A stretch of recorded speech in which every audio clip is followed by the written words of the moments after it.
Is it Good day, good day. Welcome, welcome. Thank you so much for tuning in. I'm Jay, and this is Homeschool Yo Kids podcast. First, gotta begin with shouting out one of our sponsors, Classical Conversations. They have cool curriculum for you to check out. So please be sure to check out our homeschoolyourkidsexpo.com website so you can take a look at our expo schedule as well as some of our many sponsors and exhibitors that we will be meeting up with all around the country. So today we have with us Houlie. Houlie, introduce yourself. Thank you so much for having me, Jay. My name is Houlie. I am the CEO and founder of Homeschool To Go. I've been a teacher for 10 years for Cambridge schools, as well as a homeschooler for other families for about 6 years. And now I'm so excited. I finally, as a mother, have the opportunity to be homeschooling my own son. So I'm sharing my gifts with the world with Homeschool To Go, offering the only bilingual and holistic curriculum in the world to date. Oh, nice. Okay, so you were a teacher. Oh, you're still a teacher. No, not anymore. Okay. Okay. So 10 years, what were you teaching? So it's funny because I started teaching English literature for grade 12. That was my first job at 23 years old. And then What? yeah, I yeah, know that's they one of would my tear you up. that's well, actually, my strategy for being a good teacher worked really well because for me, it's about creating a connection with the students. And because I No, can I'm talking connect about with. the flirting. Look, I'm talking about the flirting and Oh, you look like oh one of yeah, there was us. definitely some love letters I got as a teacher. I definitely did get some love letters. That's funny. But I started there and then I made Yes. a really good connection with the Cambridge school. They were one of the top Cambridge schools in the country. So I was flattered and they offered me the following year a full-time position to teach a different class. And I didn't take it because I felt it was so exhausting to be teaching full time. I had like other things on the go at the same Mm. time. And I knew that although I love teaching, it wasn't the way that I was going to be able to reach my fullest potential, making an impact in the world. Because I really did have a dream deep in my heart to impact hundred thousands. And it's hard to do it through a classroom where all the kids are asking for your attention at the same time.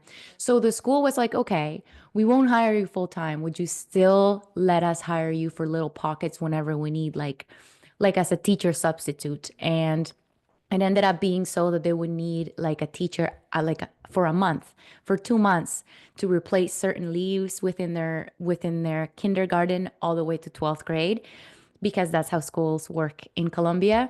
So I ended up having experience over the 10-year period teaching all grades from kindergarten up to grade 12, which was great perspective. And Nice. yeah, and then I stopped because after that I did move to Canada, had my child, started a family, and during my pregnancy was when I started researching programs to find out what I was going to use to homeschool my child when the time came. And I didn't find anything that checked all the boxes. So I decided to create one myself because I knew I had the qualities to do that. And I felt if I can inspire parents and make it so easy for them that it would be a no-brainer for them to homeschool their kids, I can really make a true impact in the world. And it's paid off so far because we're building a community of like-minded parents. And it's really nice to know that there are other parents out there that care this deeply about the upbringing of their children. Right? Yes. Oh, yes. That's wild that you knew all that at 23, girl. I didn't know all that at 30. So that's beautiful that you knew the limits that, teaching in the classroom would place on you. How was teaching in Colombia? Like, I'm always curious when speaking to different teachers in different countries and whatnot. So how was like classroom size, this Yeah. just the education system as a whole? How Yeah. how is Colombia structured? Well, it's very different from the school system in the US and Canada. I also had experience teaching in Canada. And in the US, I taught some summer camps. So it wasn't like a proper school system, but I did teach. So here's what the difference is.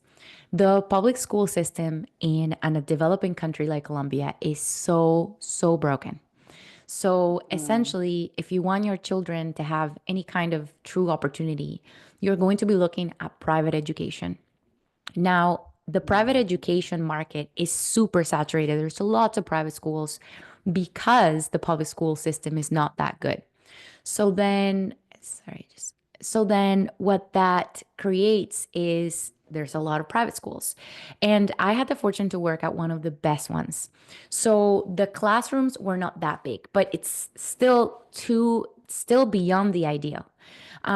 I mm, would say, because I think even like one mom teaching three children is ideal for the children, even four children, even five children. But when you start to go after that, it's where it becomes these kids are not reaching their full potential because they don't have. Anyway, we'll get into that later, but yeah. it was, let's say, classes of like 15 to 18 students, which is small Okay. compared to, a public school classroom. And these are children who their parents are paying $25,000 a year to have them here. So Mm, the standards are way higher. Like, for example, when I taught public school in Canada, like these are kids that are trying. And these are schools and curriculums that are demanding high mm, demands, high expectations from the children. So, it's a good start. But that's why it took me to the reflection of if I'm at the top of the food chain for education and I still can see how this can be so much better, then I don't mm. want to invest 25,000 a year teaching so somebody else can teach my kid in this way that is not the best way, It's you still know? not the best. Yes. So, okay. So you went from Colombia to Canada public school. How was Canada public school? Or how is So, Canada's public school? so what I found is that oh my goodness, like I don't want to get anybody in trouble, but I just felt like the standards weren't that high. You know, Oh, like wow. the Okay. children just get along with so much. The classrooms are bigger. There's like these rules that, like the teachers have less freedom on how they can teach and all these things. So I would say teaching at the Cambridge School was much more fulfilling because at Mm, the public school level, there's even less that you can do, I find. So yeah. that's the comment that I have for that question. I know. Okay. We'll keep it breezy. Keep it breezy. I know. It's like, I don't want to say too much. Like I still live out here. Um, but okay. And so all of this experience led you to saying, okay, neither one of these systems quite work for me or would work for my child. So I'm going to create my own. Mhm. And we have homeschool to go. Right. Right. So I find that there's a three different factors that I always mention. One is project-based or active learning. It's proven to be the best methodology for the children. And then the other one is that you have caring parents or a caring teacher in the mix. So they did this study during World War II and they took all these children that have lost their parents and some of them they put them into families that were caring and loving and like foster parents.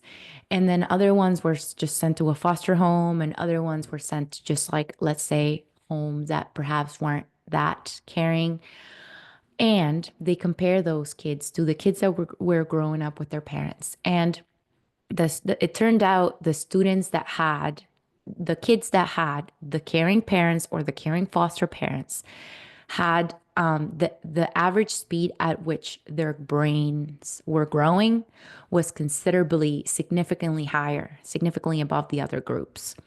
So there's no question that a caring parent that knows nothing, but it's trying to teach a child is still going to be better.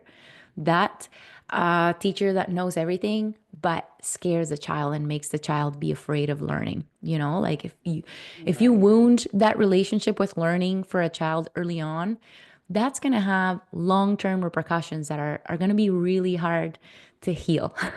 so Yes, ma'am. so the caring parent, the active learning methodology, and then having the flexibility to do it. So to do it in a way that you can live your life, like not make it this overwhelming feeling of something that's so unattainable, I find is important too, because we live in this rat race world, sort of. And I find the schools kind of prepare children for that. It's like wake up super early when it's like they're in their growing like age. Like that age, sleep is important for brain development, Yes, for body, ma'am. for everything. So you're hindering the growth of a child so that they can go early to school, okay? And then when you're in school, you're sitting them behind a desk. We all know the story. We're sitting them behind a desk. They need to be running around, they need to be jumping, they need to have expansion and contraction, so mental and physical. And also emotional in our curriculum we have. I find that's not taught in schools at all. But anyway, having a schedule that doesn't feel that goes against your natural optimal biology is important. So that's why I always add that factor there. It's like it shouldn't be something that's so hard. Like our curriculums you can finish in under 10 hours of homeschooling per week. And, Mm. when I see some of the moms that start homeschooling at first and just want to add all these different curriculums and resources, I'm like, that's not the way to start. First, you start Right. easy. And then after your student or your child starts to catch up, that's when you start adding on little things here and there based on their interests. Yes. No, I totally receive all of that, hun, because my 8 year old Miss Morgan, she said school starts way too early for her, and she's never trying to go there. She went to a summer camp one year, and she was like, "This is not the business. Y'all can't be waking Uh, me up." My right. girls are still asleep now, so please Yep. understand, sleep is of value, and I never wake them up. I'm like, please stay asleep as long as possible. But Yes, yes, I no. am the exact same. Um, parent involvement, that is like the core of everything that I talk about. It's important, and that's what I saw lacking when I was in the public school system. Mhm. The most was the Mhm. lack of parent involvement. When you were at the private school, did you feel like parent involvement, especially with them paying, were they Yeah. involved? So there's a there's different cases. Mm. I What I found was super clear to me after working at the school for about 3 years. It was so clear. Every single time the student that was like the brilliant child in the class had the parents that cared. So Mm. it's like you do get some parents that are like, I'm paying all this, I don't have to care. Right. You get other parents that are like, yeah. You get other parents that are like, I'm paying all this better be good. You know what I mean? So Mhm. it really depends. And I find that there are so many parents out there. It's not that they don't love their children.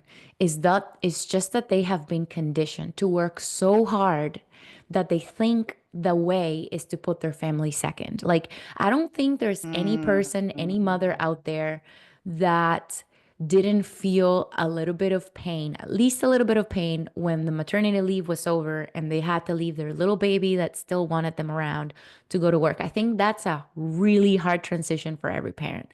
But I so don't know, early, Houlie. There's some I'm parents out here that don't want a parent, okay? right. But I Well, feel what you're saying. I feel what you're yeah, saying.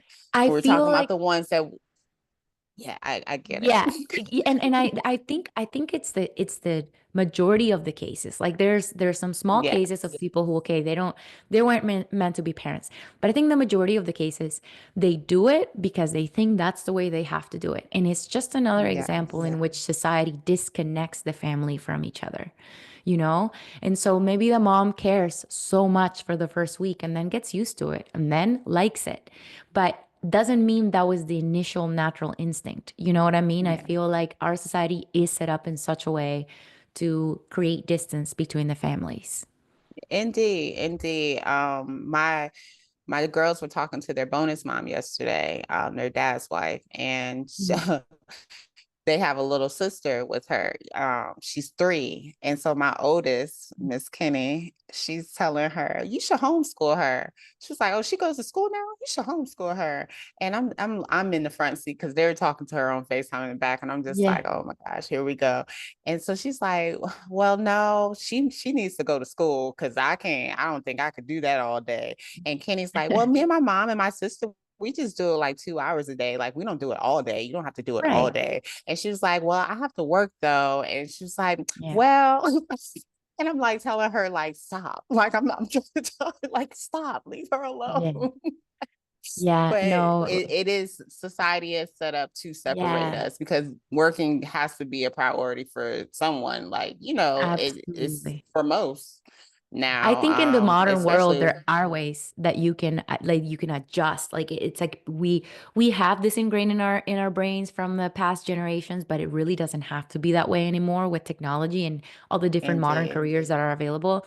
The other day my son said to the neighbor, he said he said, "Where is your son Crew?" That was his name. And she goes, "Oh, he's at daycare." And then he's just two. And my son goes, "Little babies shouldn't be at daycare. They should be with their mom." This is what she is what he said to the neighbor. I'm like, but my neighbor texted me so kindly. She was like, "Gio said this to me today." And I said to him, "That's true, Gio. You are so right. You're such a Oh, good child." So she was really kind back to him. Yeah. And it's like, yes. And I'm just like, that's why I was telling Kenny, don't make them feel bad. Like, don't make her yeah. feel bad about her, like what she needs Yeah. to do. Like, don't do that. Yeah, I mean, that's a risk that the more you teach your child the best way or the right way, not that there's one right and wrong, but like the harder you try, the more you separate yourself from the average. And the problem with Yes. that is that that is going to, you know, like light up some people. Like the other day, my child asks such critical questions. Like he's 4 years old, okay? And I teach Oh, him about nice. healthy and unhealthy foods, okay? And so there's like a whole book that I use for this. It's like it's in the curriculum, but essentially it's like the good microbiome and the bad microbiome. So good bugs and bad bugs, okay? So the more healthy food you eat, the more Mhm. good bugs. So you create a bridge between your belly and your brain. And then you can think better, you can play better, you can do all the things you love. And then if you eat more of the bad bugs, it then the bad bugs create a bridge to your brain and then you're slow, you're tired, you're cranky. So then that gives the child a reason to want to eat healthy foods, which is a hard thing in this Yes. society as well. We go to a grocery store and there's all these things. He's like, "Mommy, what's that?" "Sorry, honey, that's bad bugs." "Why is there so many bad bugs in this store?" He goes to the lady that works Mm. at the store and he goes, "Why do you sell so many bad bugs here?" "Okay." And the lady goes, "I don't know, the companies are bad," is what she said back to him. But Oh, it's like yes. it's like the more you realize that the more you learn, the more you realize that this world is not set up to help us thrive. And that's a harsh Yeah, realization.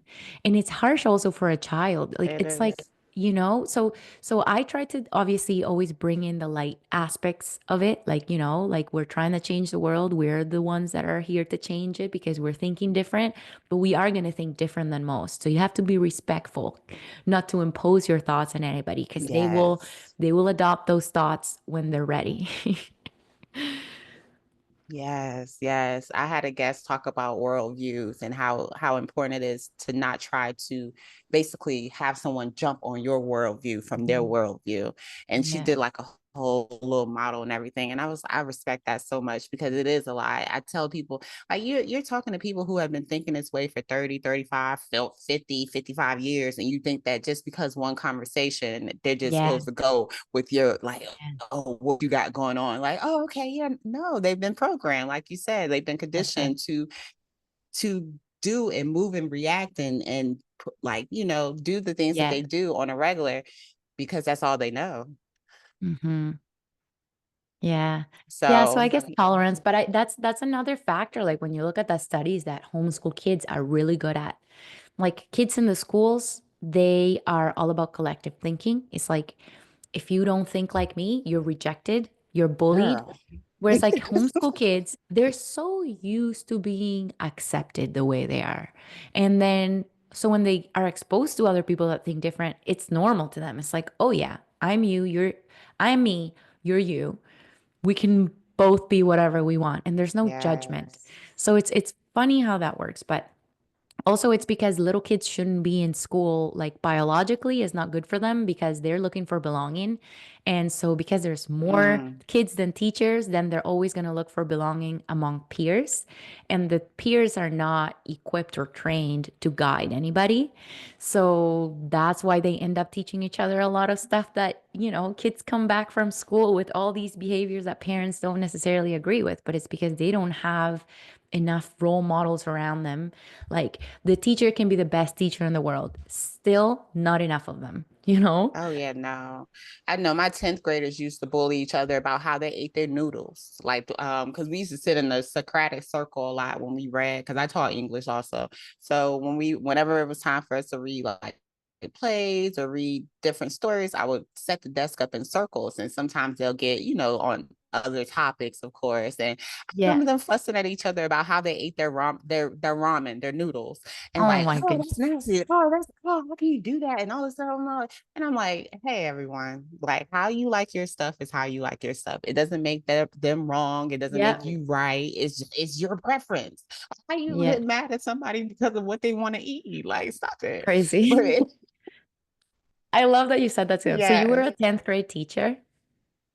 I was 10th and 12th, and I did creative writing, and I did 7th grade English. Oh, And just like you, I also made my way through the whole like from first I didn't do kindergarten, but I did first grade through 12th basically nice. in my time in the classroom. So yeah, I love being there with them because I'd say they kept me youthful. But the Yeah. system definitely, like you said, you get to a realization of, okay, I'm not gonna make that much of an impact here. Like this Yeah. is a lot. Yeah. This is hard to combat. So Yeah. yeah. But yeah, I was there. I was there with you. That's awesome. Yes, ma'am. I know, right? Yes. It's a high We five. care. We do. Yes.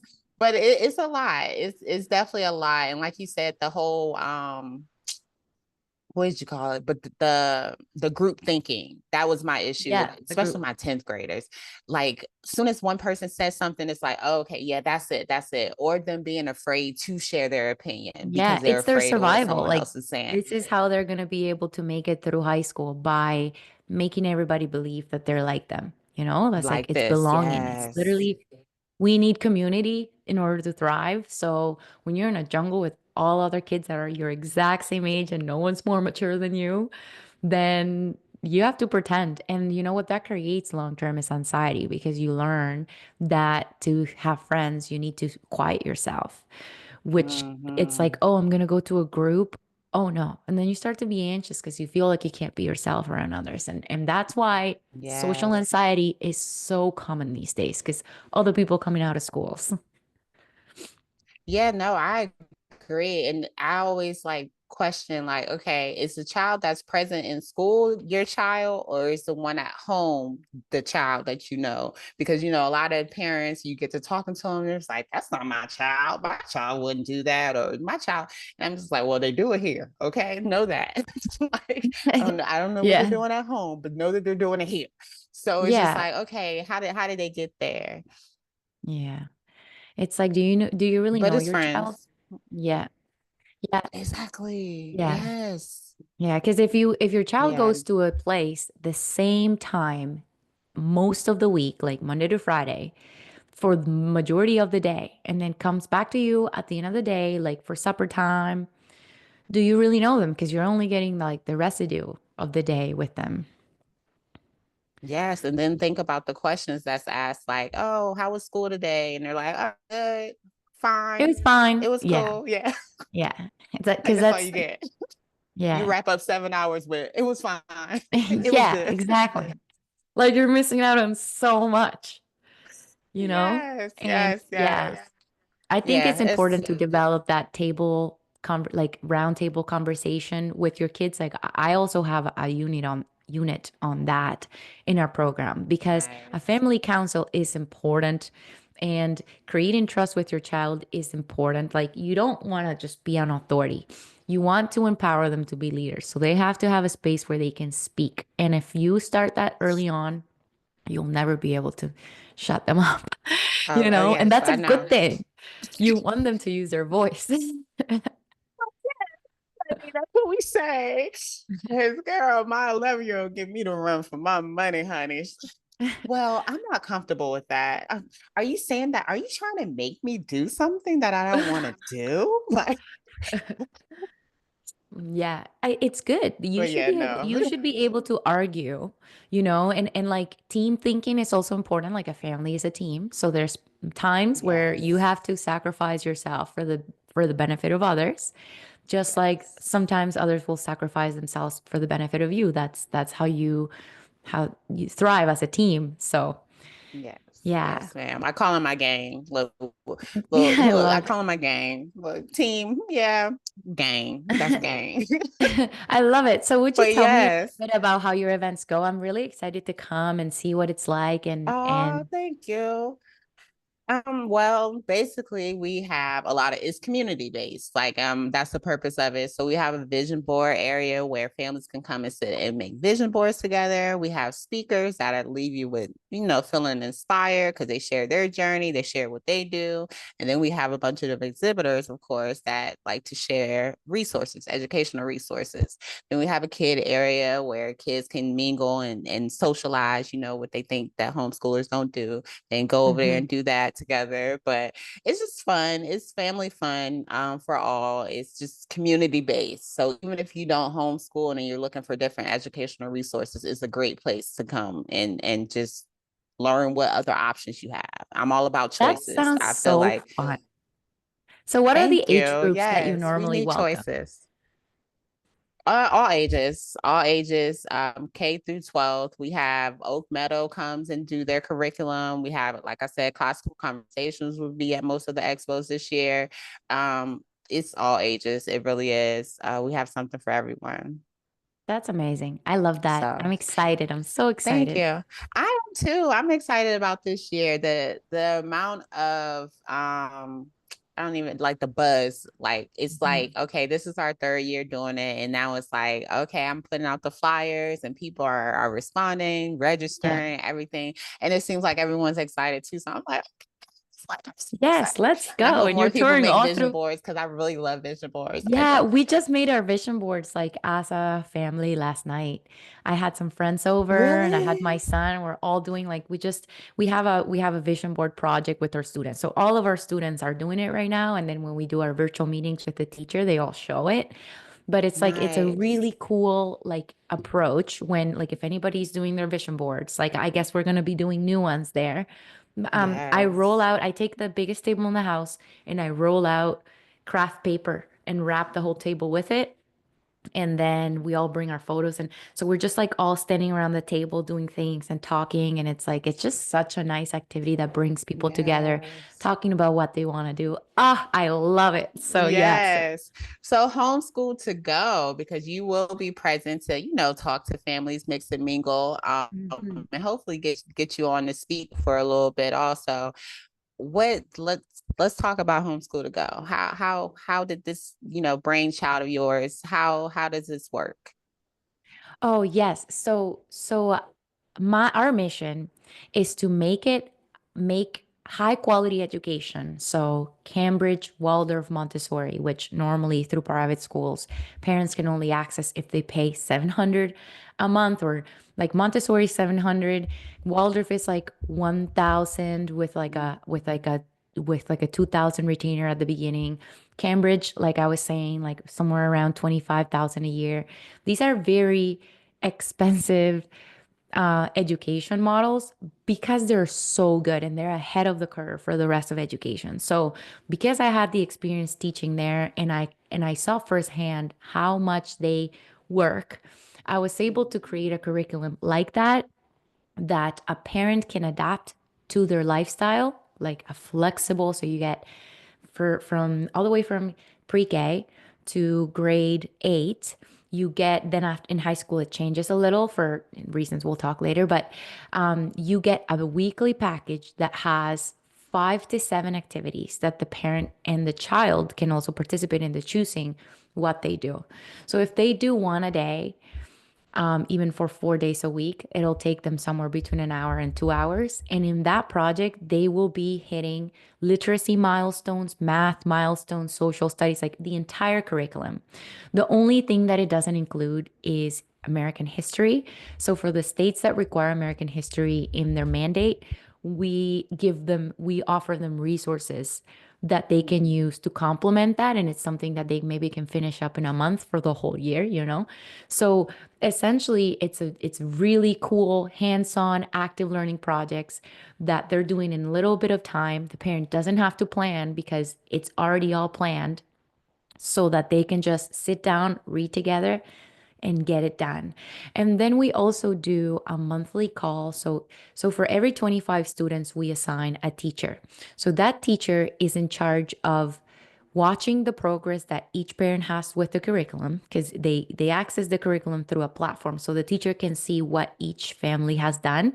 And there's assessments throughout. Like the assessments are not like a test, is more like just seeing what's working, what's not working, what type of personality the child is. So what are tactics that can be helpful for them, what type of learner, visual, kinesthetic, auditory. And then the teacher offers resources that are personalized as well as feedback on the progress in the program. Or if the parent is struggling with something like even time management, the teacher can help with that as well. And then that same teacher holds a meeting every month. So all the students get together and they share their projects, they connect with the teacher. So it gives the parents the practicality, the high quality, and the accountability because I think and then it also gives the kids a little bit of community. That once a month meeting is very exciting for the kids. And then for the parents that are bilingual, like English and Spanish, they get all of this in both languages so that they can teach through immersion. So that means one day you do the project in English and the next day in Spanish. Or Mhm. if it depends what the first language is. Like me living in Canada, my child speaks English way better than Spanish. So what I do is I do the activity in English first, and then the next day I do the same activity in Spanish. And then he already knows what he's doing, but he's still in that immersion state where like he needs to be constantly paying attention to absorb the material.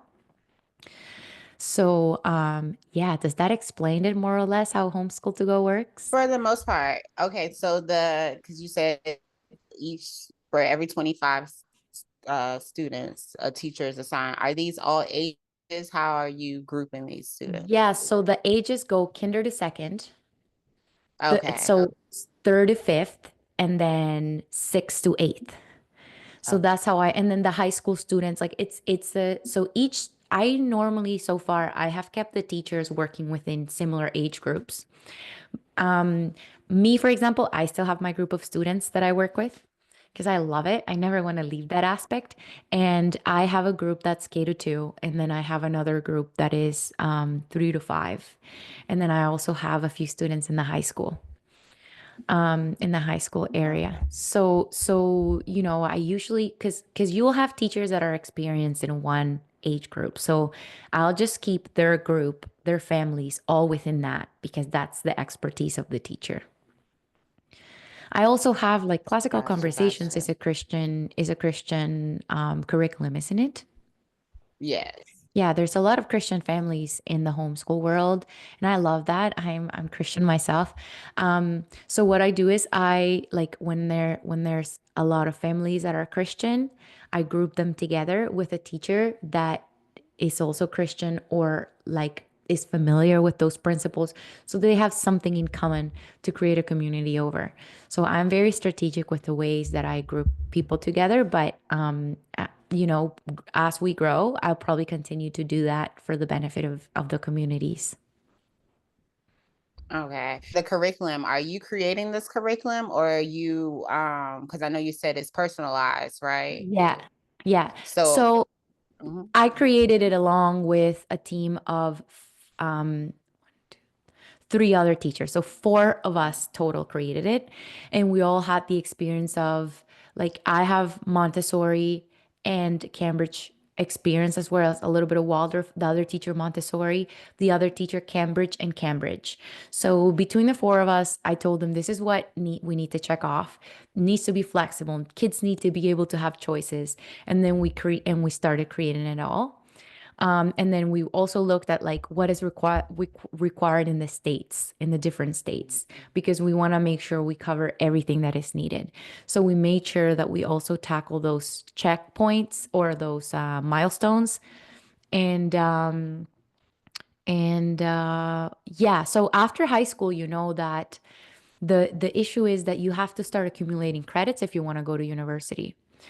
So for that, there's really no going around like with project-based education where you learn the same thing, like when you learn multiple subjects doing one thing, one project, it's so life applicable. It's so much better for retention. But when it comes to credits, you can't do it that way. So at that point, what we do is, for example, let's say I have a few students in high school. They have a goal of going into an engineering program or a STEM career. So we've looked at the universities they want to look at, and we've seen these are the credits that you need to fulfill this year. So they will be getting those credits from an accredited high school, and they'll have to be on the computer traditionally, like academic learning to finish that, but that also won't take them long. And then on top of that, we'll complement. So they'll learn, for example, the six simple machines and the different physics dynamics. So we'll do a bunch of projects. We'll do like the scientific method around all of these. Like how can you make that into an invest? So we'll apply all of the fundamentals and all of the skills that you need for that type of career in a project, but we won't give the credits. So after high school, ninth grade on, what we do is we offer a complementary project-based program is what we call it. But all the way up to eighth during high grade, school? yes. Or Yeah, do but y'all call, I was gonna say, or do y'all call high school something different in Canada? Because you know our high school is 9 through 12. yeah, that's what I mean. So Okay. that's why like our Okay. full curriculum has everything that any child in any of the states in any of the provinces will need up until grade 8. And then after that we do complementary. So we have courses on public speaking, financial literacy, business development. We have all kinds of courses that are practical skills um, relevant to modern careers, but we don't have the credits because the credits would be calculus, math, and that's not our strength. Like, we don't teach through the traditional academic memorizing method. Gotcha. Okay. So, but do you offer math though, like math classes, and Yeah, so are we you have math, covering all but subjects? Because yeah, I we know cover you all you sub. threw in the personal finance and everything else, but you have other like the We, basics also.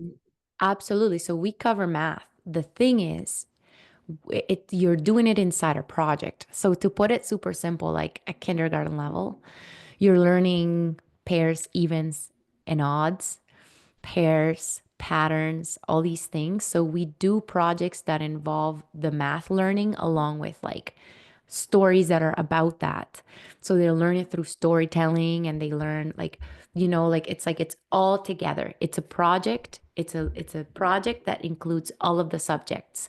And we give the parents the checklists that are like, okay, this year you have to do this, and this skill. And then we give the I can statements. Are you familiar with the I can statements?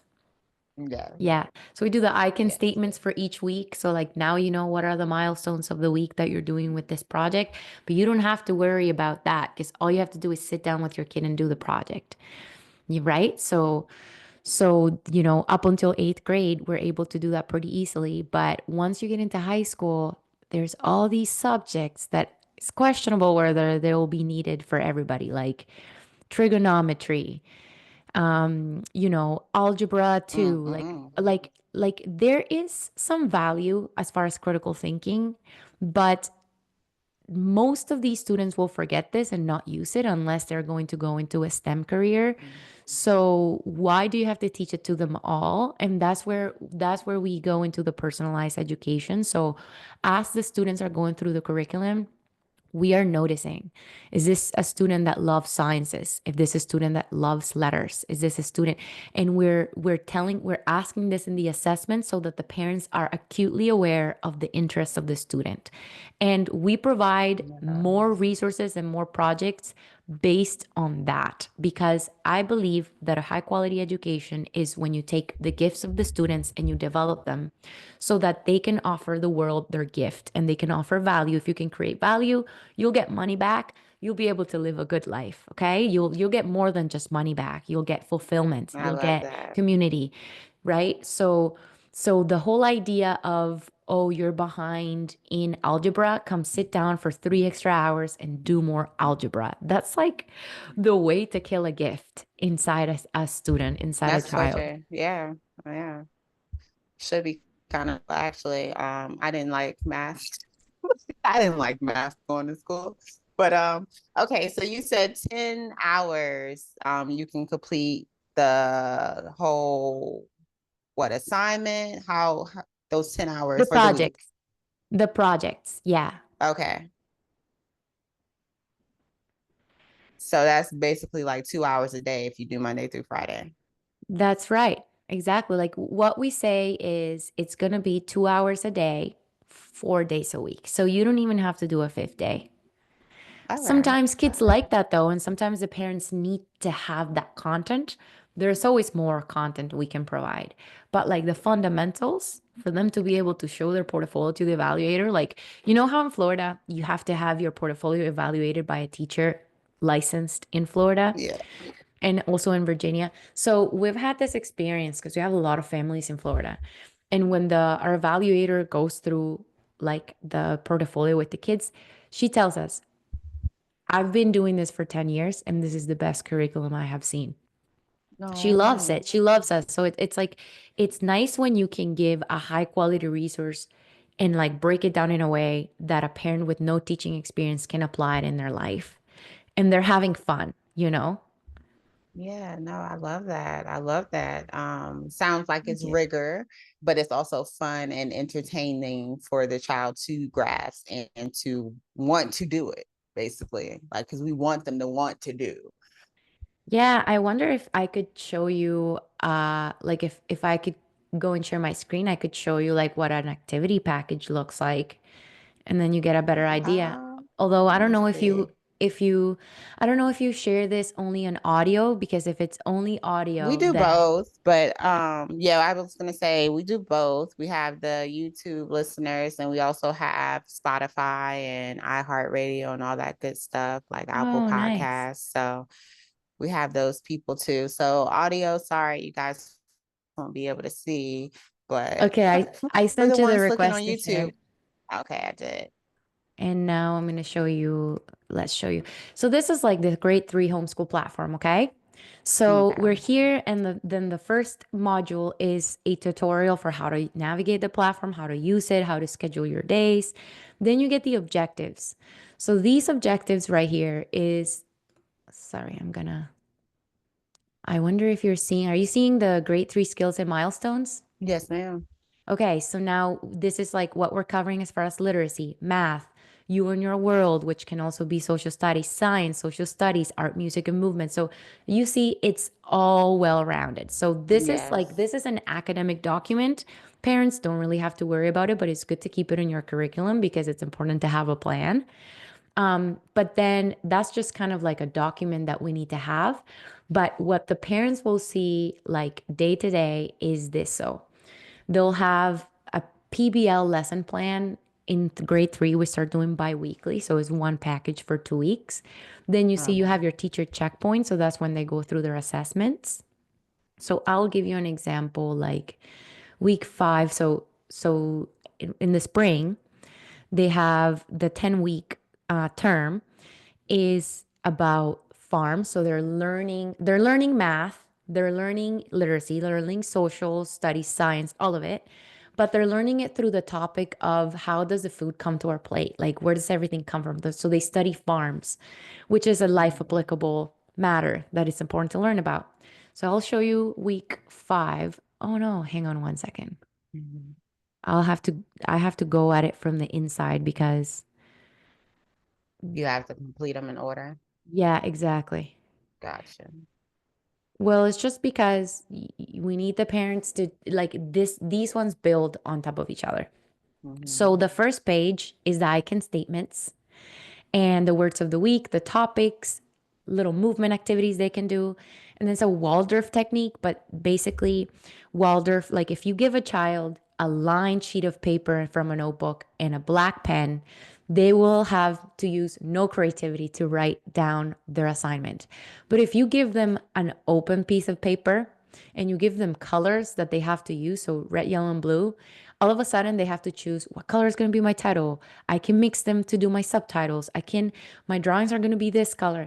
There's so many more decisions they have to make in the process, which is so much more similar to real life where you have to make like, what was it? The thing is like 60 decisions a day, or is it? I don't remember, but it's a lot of decisions we have to make. Then we give them the sight words, we give them the books that we're reading. So there's also book reports that No, they can Animal read. Farm. And then we do stretch activities. So these are ideas for the parents when they're at the park, when they're supermarket, when they're at home, Oh, nice. I love yeah, like that. ways in which they can extrapolate the learning to real life situations. And so then we have this one is to create an anemometer. And then there's this one that is about how you care for plants. Then we get them to create their own product. So it's like this is a jam. So they create Ooh, the product. nice. Then after they create the product, they'll create a second product because we're going to compare them. Then we're going to write down the cost. So we're doing math here. Hmm. Then we're going to do a product tasting with like family members. No, no, no, no, no. We're going to read the results and graph it. So which product was more liked, right? Let's test Yeah. the demand. We're gonna do some STEM stuff, creating farm tools out of recycled materials for watering the plants, etc. Then we're gonna create a sales strategy. So these are some critical questions. They involve mathematics.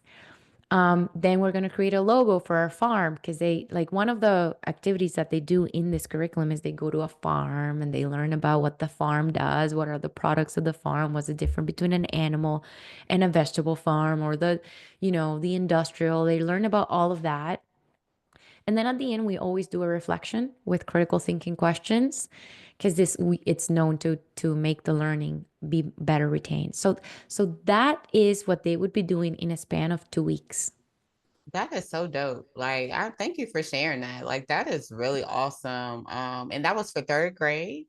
That was for third grade. Oh, that Yeah. is amazing. I can imagine Thank you. how intensely, like, how much more fun the projects get after Oh my that. That is goodness. really cool Like we and have so like well covered. Like, you had thank you. everything. Like, yes. Thank you so much. In fourth grade, it's so exciting. In fourth grade, we had like they start to look at government structures and they do their own campaign if they ran for a leadership position. We have on leadership, event planning, like all these projects that will be exciting because they exist in real life, you know? And Yes. also, if your child's not excited about one, but about the other, perfect. Now you know where their gift and their interest lies. So then we're going to take that route even further, you know? It's like, I really love teaching this way and it's seeing how the kids flourish when they do it and how they bring their own perspective into each of the things. It's the most fulfilling and fun experience ever. So I'm excited to bring this curriculum to all of your people in all the different Yes, and this cities. is what parents are looking for. Parents are looking for some kind of direction, basically. Mhm, Like not necessarily like oh, you got to do this, but mhm, just a direction of which way we can go with this. And mhm. I project-based learning is definitely a thing, and people are definitely are going for that. And I just love how you have it. It's so easy to understand as far as parents go. It's easy to access, it's easy to go through, and it gives you so many multiple ways of doing things. So I love that. Right. You can still have creativity within the project. Yeah, Yeah. girl. And then you can, if you don't want to have your child on the screen, you can print it out. And then Yeah. so that's also important because That's I feel cool. And like then even there's a making lot a of, jam, like, yeah, making it two different jams. And then we gotta talk about the yeah, cost and the product that we use. So I love it. I love it. thank you. Definitely. That's really cool. Really cool. So parents understand that, you have this assistance, you have help, you have resources always. That's the purpose of the podcast, is to introduce you to the many resources that are available to you in Homeschool to Go. Hey, come right to your laptop, right to your computer, desktop, everything, whatever. And boom, you can access and do what you need to do for you and your family. And it's catered to you and understanding your child and building on your child. And how do we find Homeschool to Go? You can go to homeschooltogo.org, or Mhm. you can go on Facebook or Instagram, homeschool.togo, and you can message me on there. If you go to homeschooltogo.org, on the first big page, there's going to be a button that takes you to a free masterclass. So if you're getting started, this masterclass will give you like all the fundamentals on how to get started with your homeschool journey and how not to make the mistakes that most parents do at the beginning. And then that will also give you access, if you would like to apply, to put in an application later on. So Nice. homeschooltogo.org. Yes, homeschooltogo.org. Families, please be sure to check out Houlie. Anything, well, I have one more thing, but anything else you would like to share about your program? I just think that if there's any, it's less about the program, more about the parents listening. If there's a calling in your heart about homeschooling your children, but you have like insecurities holding you back, reach out to us, because you can overcome those insecurities and give your children the best upbringing. Yes, and if that calling is there, I talk about all this time. If it came to you, it's meant for you. They Yeah. came through you for a reason. Lead, lead, lead, lead. Don't give up. Don't give that away to anyone. Yeah. Even if your children are in regular school, public school, whatever setting, understand that you are still your child's first and most qualified teacher. Before I let you Yes. go, Julie, I need you to give parents three things that they may want to incorporate or may want to think about when jumping into homeschooling. Um, Wait, I'm a little bit confused. Three things to think about when jumping into homeschooling, or three things to incorporate into homeschooling? I know I did kind of put both on. Um, let's say three things to think about when jumping into homeschooling. Oh, okay. So, three things to consider when jumping into homeschooling. Number one, knowing that it's not going to be the whole day like it is at school. Like it's just going to be you living our lives and you learning at the beginning how to incorporate your child into your life. Your child, my child comes with me to conferences. And like, obviously, this might not be the case. That's easy thing to do for everybody right off the bat. But it's like the child will adapt. So, and you will adapt too. So it's like, it's about that part. Okay. Second thing to consider is to know that at the beginning, it's better to start with less. Like instead of overwhelming your child with all these resources, just start with the basics, literacy and math. That's it. And Mhm. then as you get to know your child better and you get to sink into a rhythm, then start to add more things based on your child's interest. And then the third one is when you're building your family rhythm for your schedule, super important if you're working, which most of us are. Don't try to do multitasking, but rather compartmentalize your days. So, for example, have some days where you focus on the homeschooling of your children. Let's say Monday, Wednesday, Friday, and then have the other days where you catch up on your work stuff. Okay. And of course, those days you're gonna have to have something set up for your kids that you don't have to be so involved in. But it's the best way to harness the most productivity out of your days, and for you to be able to be present in your professional career as well as being present with your family, which will be a more fulfilling experience all around. So those are the three. No, those are great three. Thank you for sharing that. And speaking of, because you say your little man comes to conferences with you. Yeah. One of my, well, they'll probably both do it this year, but my oldest has been hosting the expos for the past 2 years. She's the host Wow. of the expo. So she I welcomes the love speakers, she that. welcomes the guests, Yeah. she does everything. Like even anytime I'm talking to someone, she lets them know, oh yeah, no, I'm the host. And I just tell I'm the organizer. Like And I'm what just a in the beautiful background. experience to offer her. Like how many kids Yes. her age have had that experience under their belt? Yes. Like again, he's just 4, but Nice. I do have to do pitches and trainings and presentations in front of investors and different audiences, not just parents. And this one Yes. was like a presentation that I did recently as a graduation of a program that I was a part of.